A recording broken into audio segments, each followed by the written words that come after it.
Logan lived alone in the edge station called Bunker 9. It was cold, silent, and half forgotten by the rest of the galaxy. The walls were old, the metal rusted, and the lights often flickered like dying stars. He didn't mind the quiet. He liked it. But something had changed lately. He started hearing scratching sounds at night, soft at first, like rats moving in the pipes. He thought it was nothing, just vermin hiding from the cold. But the sounds became regular, always after midnight, always from the same wall. At first he ignored it, blaming the station's age. Then one night, the scratching stopped and knocking started. It wasn't loud, just a soft knock knock knock like fingers on steel. Logan sat up in his bunk, holding his breath. He stared at the wall across from him. That was where the noise came from. 3 knocks, then silence, and then a tiny whisper. It didn't sound like any human voice. It was high-pitched, trembling, and filled with fear. He grabbed his torch and moved slowly toward the wall.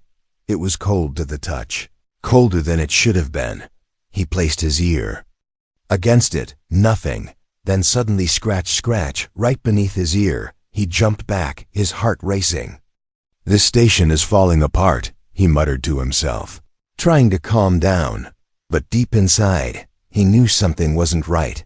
He checked the floor plans of the station on his old tablet. That part of the wall didn't lead to anything. No room, no passage, just solid foundation. At least, that's what the plan said. But Logan had lived here for 3 years, and he knew that Bunker 9 had secrets. He just never wanted to go looking for them. Until now, the next night, the scratching came again, this time louder and faster, like something trapped, something desperate. Logan couldn't sleep. He walked back to the same wall and tapped it gently. The scratching stopped, a pause. Then 3 knocks in return. He froze, his fingers trembling. This was not rats, this was intelligent. Something was behind that wall. Logan went to the storage room and pulled out his old repair tools. He returned to the wall and began removing the outer panel. It groaned and creaked as if resisting him. Dust poured out from behind it, along with a strange, warm air.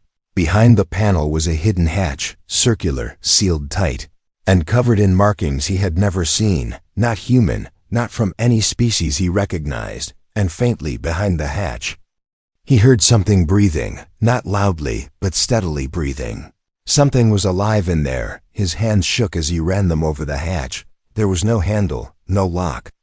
Just smooth metal and ancient symbols glowing a soft blue. He didn't know why, but he whispered, "Hello." To his surprise, the symbols pulsed once, like they heard him.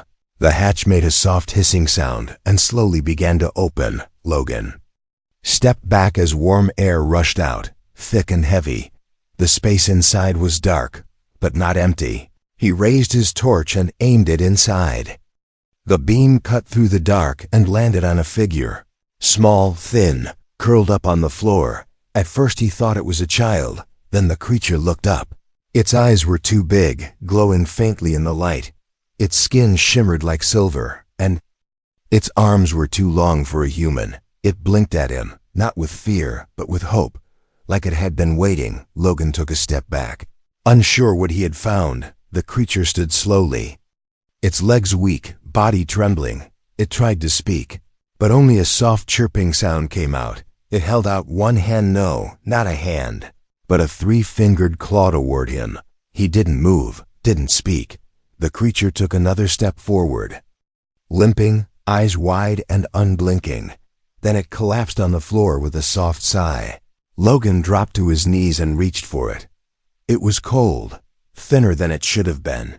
He looked around the hatch, seeing makeshift bedding, strange symbols carved into the walls, and empty wrappers that weren't human food. It had been living here, hiding here. For how long? And from what? He looked down at the creature in his arms. Its eyes fluttered open, and it whispered something in a language he didn't know. But he understood the feeling. It was saying, "Help me." And Logan knew this was not just a noise in the wall. This was the beginning of something much bigger. Logan sat beside the strange hatch. staring at the small creature lying unconscious in his arms. He had seen many things while working on outer colony stations, but nothing like this. The creature wasn't human, but it wasn't a threat either. It looked weak, hungry, and afraid. He gently laid it on the blanket he had brought earlier. His thoughts spun in circles. This hatch. This tunnel. They weren't supposed to be here. He checked the old blueprints again. Nothing. No hidden chamber. No crawl space. Nothing on record. This part of the station didn't exist, yet here it was, and it had clearly been here along time. The air inside the hatch was warm and thick. It smelled like wet stone and something sweet, almost like a flower. The walls were smooth metal, black and silver, pulsing with faint light like a living heartbeat. He walked a few feet down the tunnel, torch in hand. The symbols etched into the walls began to respond, flickering and glowing as he passed by. It felt alive, like the station had grown a second skin he never knew about. How long has this been here? He whispered. His voice echoed down the curving tunnel. Answered only by silence, he went back and checked the hatch again from the outside. To his shock, it was gone. Where he had opened the wall last night, there was now nothing but a smooth metal panel. No seams, no marks, not even dust disturbed, as if the wall had healed itself. If not for the open hatch behind him and the alien girl resting inside, he would have believed he dreamed it all. Back inside the hidden chamber, the girl stirred. She let out a soft sound like a bird calling in sleep. Logan knelt beside her, whispering softly, "You're okay now, I found you." Her eyes blinked open slowly, and for a moment she just stared. Then she reached out her hand not to fight, but to touch his face. It was like she was making sure he was real. Logan didn't pull away. She needed comfort, not fear. "I'm Logan," he said gently, pointing to himself. He tapped his chest, repeating, "Logan." The girl tilted her head, then tried to repeat the sound. "Gan," she whispered, her voice hoarse and broken. Her fingers curled around his hand, tight, desperate, like she had waited a very long time for someone to come. He left briefly to get water and a protein bar from his supplies. When he returned, she was sitting up, watching him with wide glowing eyes. He offered the water bottle and unwrapped the bar. She sniffed it cautiously, then took small bites. Her hands shook, but she didn't stop eating until it was gone. He gave her another, and she ate that too, slower this time afterwards. She leaned back against the wall and sighed deeply. She looked calmer, but her eyes still held deep sadness and fear. Logan examined the chamber more carefully now. He noticed strange writing on the walls, carved into the metal like claws had scratched them. Some of the symbols glowed faintly. Others were cracked or damaged, but one caught his attention. It was different, bigger, deeper, and glowing red instead of blue. He stepped closer and saw it wasn't a symbol. It was a warning. He couldn't read the alien text, but something about it felt urgent, like a danger sign. The girl noticed where he was looking and quickly stood up. She grabbed his arm and shook her head, her eyes wide. "No," she said, voice barely a whisper. She pointed to the glowing red carving and spoke in her language, fast, fearful, and with trembling lips. Whatever that message said, it wasn't good. She took his hand and led him further into the tunnel. The corridor grew darker, the symbols less frequent, and then they entered a second chamber, much larger. This room had a round pillar in the center and a broken console beside it. Floating in the middle of the pillar was a small cube, suspended by invisible energy. The girl pointed to it, her face serious. Then she made a gesture, both hands moving outward like something escaping. Then she pointed back toward the hatch and crossed her arms over her chest like she was locking something. "In." Logan understood the message. This place wasn't just a hiding spot, it was a prison, and the cube was the lock. He stepped back, looking around with new fear in his chest. If the hatch was hidden, and the walls healed themselves, then someone or something never wanted this place to be found again, and yet it had been by him. The girl touched her chest and said, "Ellie." Her name. He nodded slowly. "Ellie," he repeated. She smiled slightly. The first smile he had seen on her face. It was soft, tired, but full of relief. He didn't know what this place really was, or what lived deeper inside it. But one thing was clear. Ely had been waiting for someone, and now the station wasn't silent anymore. The lights in the tunnel flickered as Logan followed Ely deeper into the hidden passage.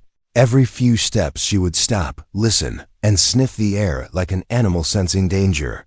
He watched her silently, realizing how different she truly was. Not just alien in appearance, but in the way she moved. Her thin body stayed low to the ground, her long fingers always ready to climb or cling to the wall. She was used to hiding, used to running, and whatever had taught her that was still down there. The tunnel walls changed slowly. The silver metal turned darker, with black patches that looked like old burns or claw marks. The air grew heavy, filled with a strange buzzing sound, not from any machine, but from the walls themselves. Logan slowed his steps, keeping his torch close. But Ely grabbed his hand and turned off the light. She shook her head, whispering, "No light. No sound." "It comes." Logan's heart pounded. He didn't know what it was, but he could feel it, a presence, like something massive was awake in the dark and listening. They crouched in the shadows, hiding behind a curved wall. And then they heard it, scrape, scrape.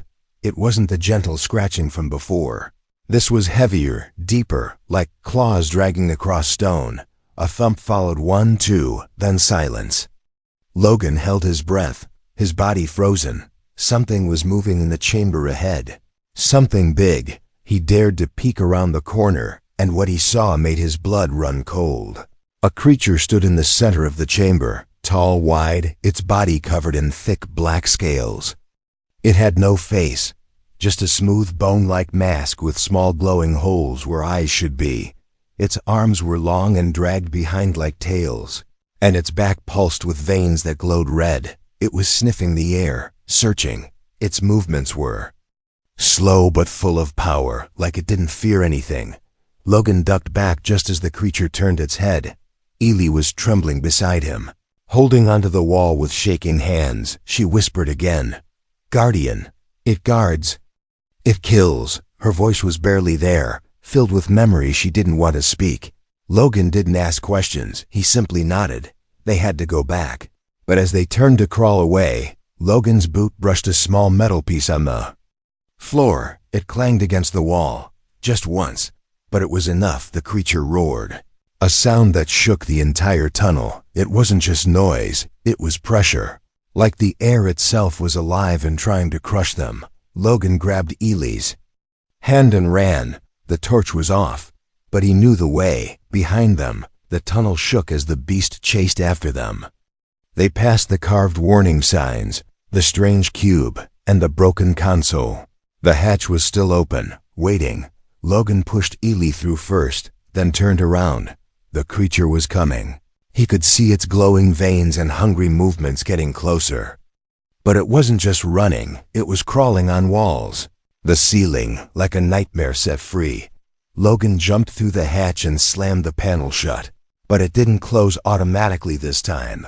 The system blinked, red lights flashing. On the edges, the hatch was damaged, and the creature was almost there. He reached for the manual override lever Ely had shown him earlier. With a grunt, he pulled it down. The hatch hissed and slammed shut just as the creature reached it. Boom! A heavy thud hit the metal door, bending it slightly inward. Another thud, and another. But the door held, for now Logan leaned against the wall, panting. Ely was on the floor, hugging her knees, her eyes wide with terror. He sat beside her, unsure what to say. He didn't understand what this place was, why the creature was here, or how Ely had survived alone for so long. But she looked at him, eyes full of tears, and whispered, "You came." Just 2 words, but they shattered something inside him. Logan had always been alone, just another worker on a forgotten station, fixing broken machines, talking to no one. But now he was someone's only hope, someone's rescuer. He reached out and took her hand. "We're not going to run anymore," he said. "We'll figure this out." Ely didn't speak, but she nodded slowly. Logan looked at the bent metal door and knew the creature wasn't gone. It was waiting, watching, and sooner or later it would find another way out. But this time, he wouldn't be caught by surprise. He would be ready. Asterisk. The hatch door groaned all night from the other side. Every few hours the creature returned, pounding once or twice before slipping away again. Logan barely slept. He stayed near the entrance, a tool in one hand and a metal pipe in the other. But no attack came, just the promise of one.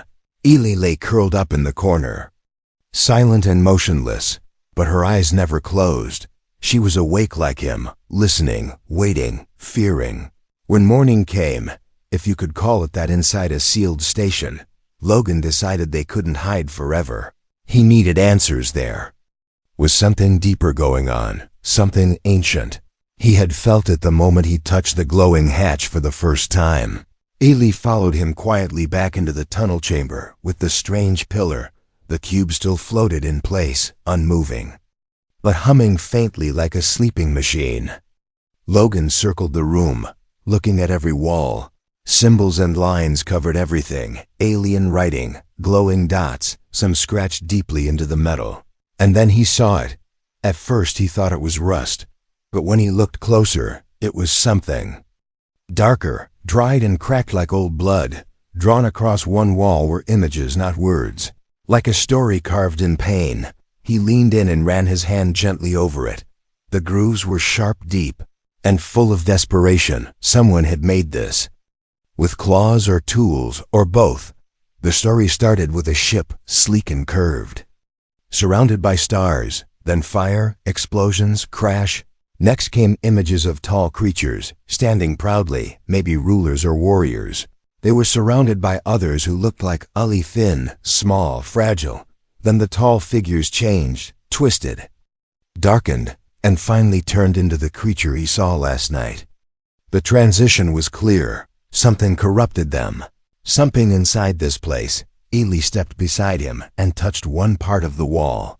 It showed a hand placing the glowing cube into the pillar. Below it, the word or symbol glowed red. Her fingers trembled as she spoke. Locke. Logan looked at her, confused. That thing, it was once one of you? She nodded slowly. Her eyes held sorrow older than she looked. She placed her hand over her heart and whispered, family. Changed, trapped. Then she pointed to herself.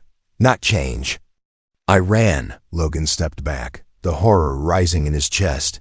The creature wasn't just a guard. It was once someone like Ely, maybe even her own kin. And now it hunted the halls like a beast. He turned to the pillar and the cube. This was the prison key. He understood now. The cube wasn't just keeping the creature in, it was keeping the corruption locked away. But the cracks around the console worried him. He noticed burns, impact marks, signs of struggle. Something had tried to destroy this place, and maybe almost succeeded. A single word was scratched beneath the cube holder. Not glowing like the rest, but deep and dark. It was written in English. Logan froze. The word read, run. His breath caught in his throat. How does this have Earth language? He whispered the question to himself. This station was built decades ago, long after the alien crash Ely had shown him. Could someone else have found this place before him? Someone human? He looked at Ellie, who avoided his eyes. She knew something about what happened here, but she wasn't ready to speak it yet. Instead, she walked to another part of the wall, scratched with what looked like claw marks, and soaked in more dried blood. She touched a symbol, and suddenly, part of the wall shifted. A hidden compartment opened with a sharp hiss. Inside lay a small device, black, round and cold. She held it with both hands and turned to Logan. Memory, she said. Yours now. The moment he touched it, the device glowed and projected. A faint light. Images appeared in the air. A man's voice played through the air, weak and broken. If anyone finds this, don't let it out. We tried, we failed. It never dies. Then static, the voice repeated the same words over and over. Logan stepped back, his hands cold. This wasn't just a creature, it was a curse. Eileen placed the device back in the wall and closed the compartment. Her eyes looked tired now, not just from lack of sleep, but from years of silence, fear, and waiting. She leaned against the pillar and whispered something in her language. Logan didn't understand the words, but he understood the feeling. She had lost everything. He knelt beside her. "We'll stop it," he said quietly. "I don't know how yet, but we will." She nodded once, then looked toward the sealed hatch. The metal was still bent from the last attack. They didn't have much time behind that door. The creature waited. It had once been family, now it was death. And the message written in blood was clear. If the lock broke, the entire station would become its feeding ground. The hatch gave a loud metallic groan. Logan looked up sharply from the console, his heart instantly racing. Eileen stood in the corner, eyes wide, her small frame shaking as the sound echoed through the hidden chamber. The creature was back, and this time it wasn't testing the door, it was trying to break it. A second loud bang shook the walls. The metal bent inward more than before. A hiss of air leaked through the side. The seal was failing. Logan dropped the broken tool he was using and ran toward the hatch. He pressed his body against it, trying to push it closed, but it was no use. Something on the other side was pressing back hard. "Eileen," he shouted, keeping his voice steady. "Find somewhere safe now." But Eileen didn't move. She stepped toward him instead, her eyes filled with determination. "No run," she said softly. "We fight."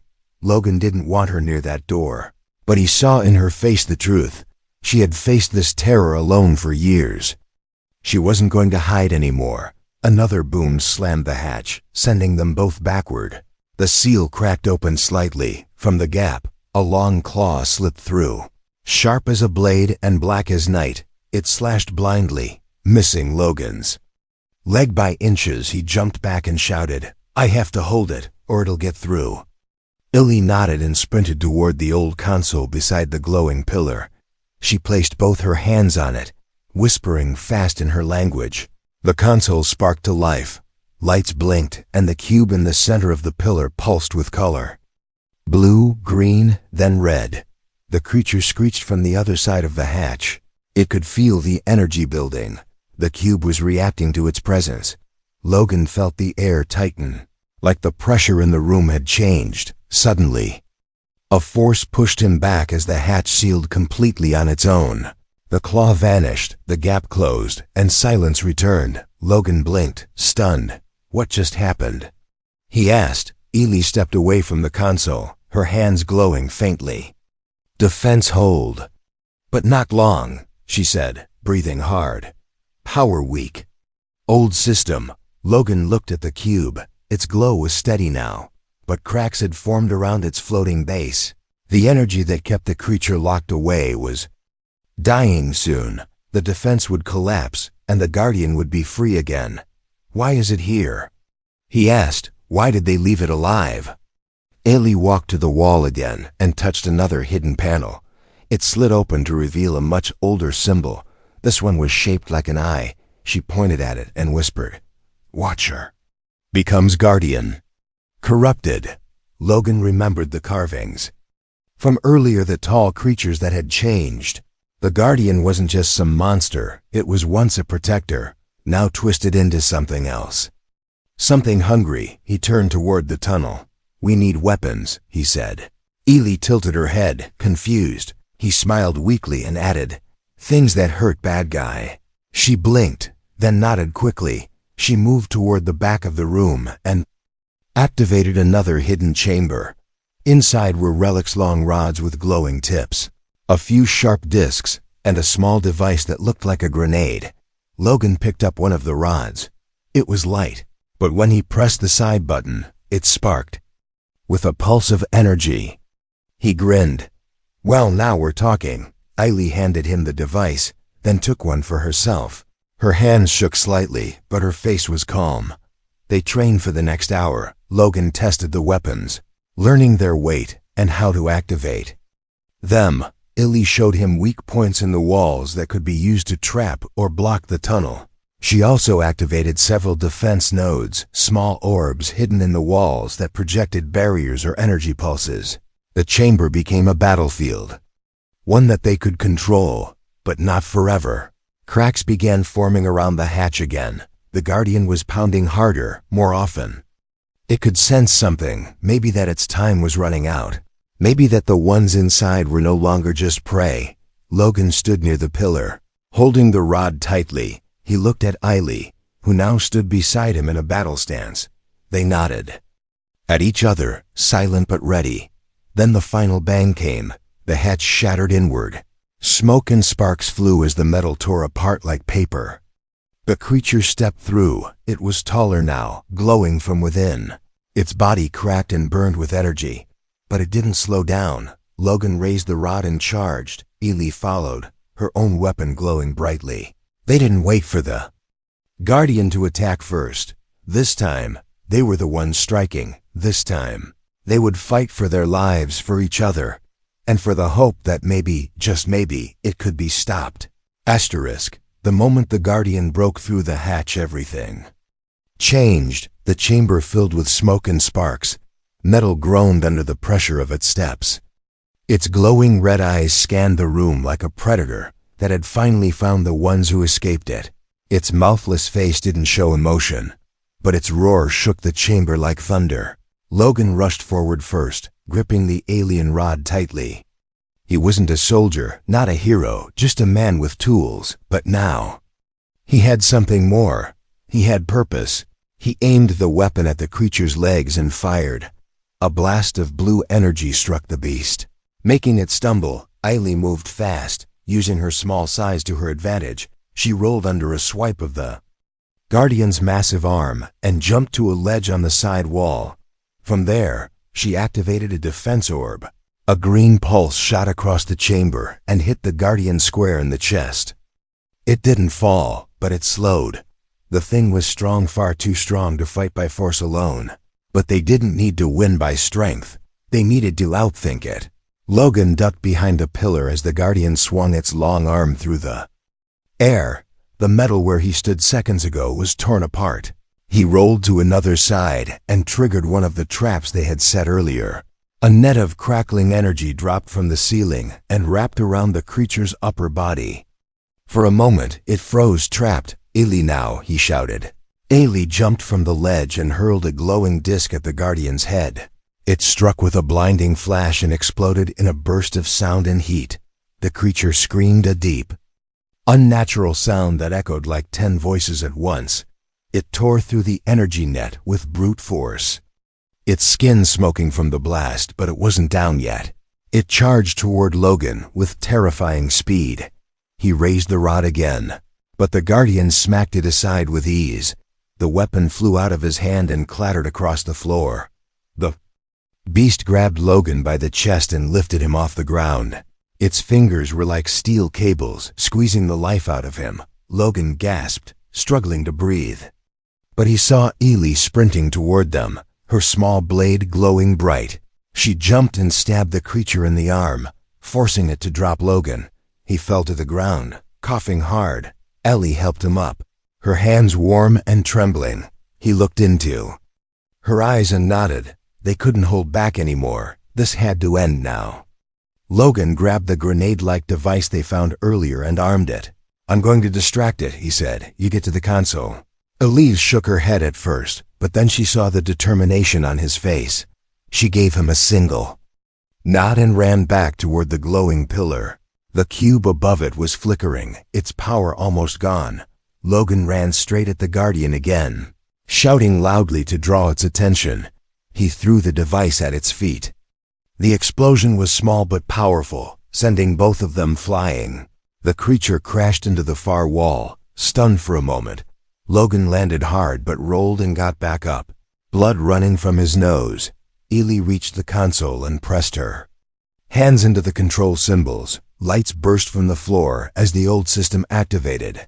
The cube above the pillar glowed one last time and shot a beam straight into the Guardian's chest. The creature shrieked and flailed, its body rising off the ground as if pulled by invisible chains. Its limbs shook. Its energy flickered. Logan backed away, watching as it screamed again and again. The cube wasn't just a lock, it was a purifier. It was burning the corruption out. The chamber grew brighter, louder, until finally, with one last howl, the creature exploded into particles of light. The noise stopped, the light faded, and the chamber was still. Smoke filled the air. The cube shattered into dust and fell to the floor like glowing snow. Logan dropped to his knees, exhausted and shaking. Ely stood beside him, staring at the empty spot where the Guardian had been. Then she looked at him, her eyes wide with emotion. "You did it," she whispered. Logan chuckled weakly. "No," he said. "We did it." The chamber lights dimmed slowly, and the alien energy faded. The battle was over. The Guardian was gone.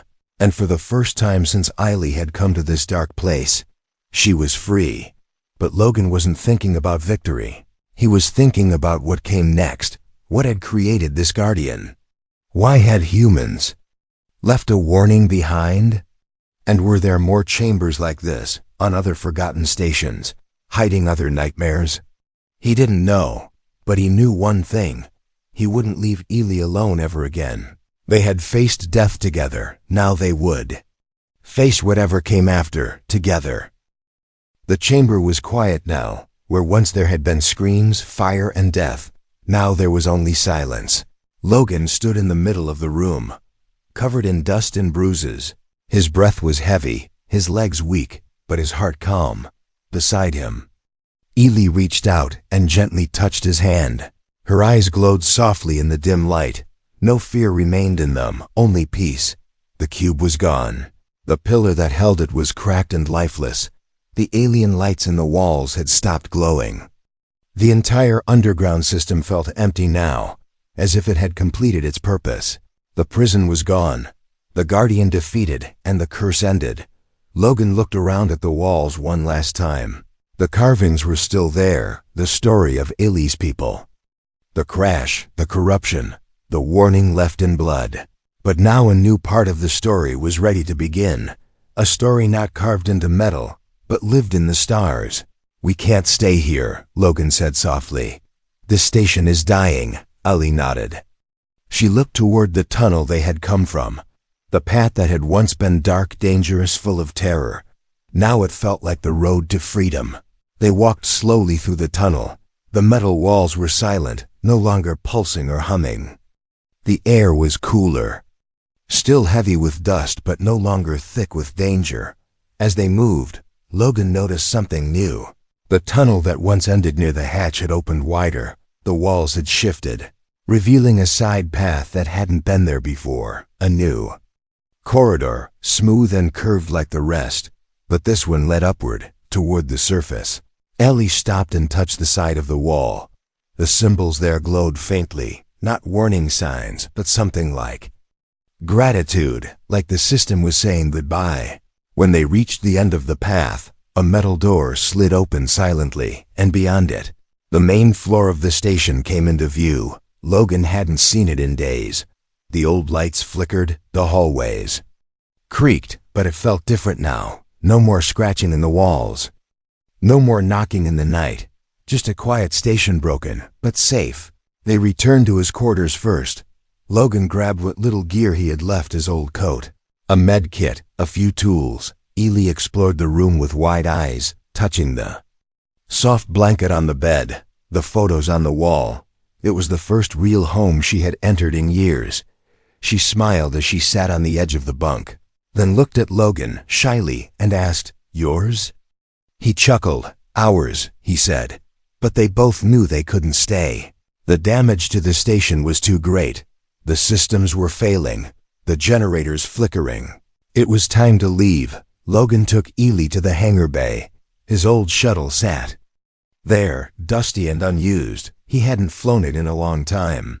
But he checked the systems one by one and smiled. It still worked, barely, but enough to fly. He packed the last of their supplies and powered up the engines. The shuttle groaned. As it lifted off the deck, lights flashed across the control panel. But Logan knew this ship like the back of his hand. He guided it through the hangar doors and into the cold, dark sky. Ely sat beside him, Staring out the window with wide eyes, the stars stretched endlessly before them, bright, silent, waiting. She reached for his hand and squeezed it gently, then pointed to the stars and whispered, "Where now?" Logan smiled. "Anywhere we want," he said. "We're not trapped anymore." They flew for hours, passing through asteroid belts and quiet sectors. Logan sent a beacon message back to Central Command. He didn't explain everything, just enough. The truth would come out eventually.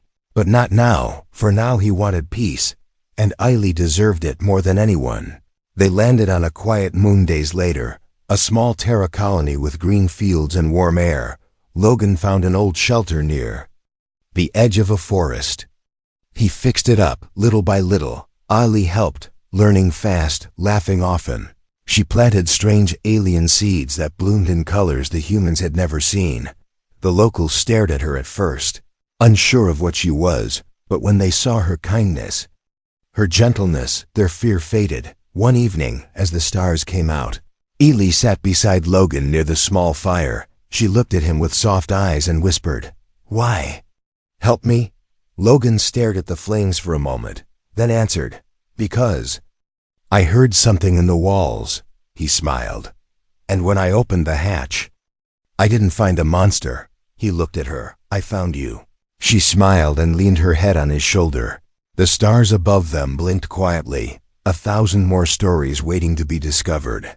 But this story of a lonely human and a hidden alien girl was no longer a mystery. It was now a memory, a beginning, and a bond written not in blood, but in trust, in survival, and in something rare among the stars: hope.